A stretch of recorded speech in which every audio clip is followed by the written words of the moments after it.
Je suis malade et je veux savoir ce que j'ai, ou je commence à tirer dans le tas. Je vous écoute, quel est le problème?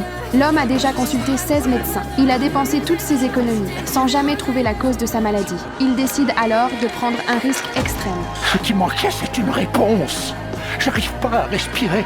Je suis fatigué, à longueur de temps. Contre toute attente, House affirme avec assurance qu'un simple briquet suffira à poser le diagnostic.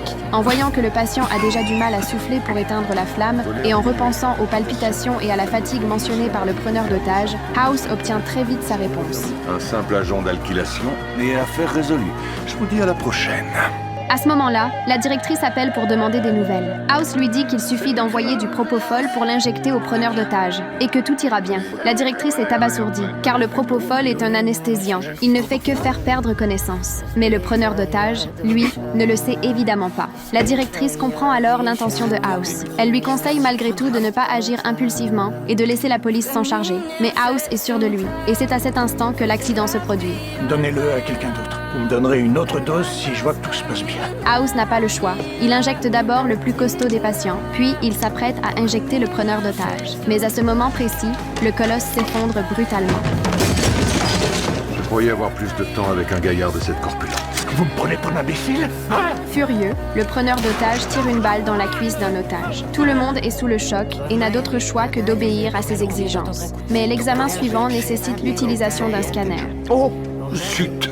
J'ai laissé mon scanner dans mon autre pantalon. Le preneur d'otages ligote tout le monde ensemble et les escorte jusqu'à la salle d'examen. Si vous bougez d'un centimètre, je vous flingue. House est sans voix. Un homme armé d'un pistolet en métal, comment pourrait-il passer une IRM? Le métal du revolver fiche en l'air l'image. Pas question que je vous le donne. La seconde suivante, le preneur d'otages se soumet docilement à l'examen. Les otages saisissent l'occasion pour s'enfuir.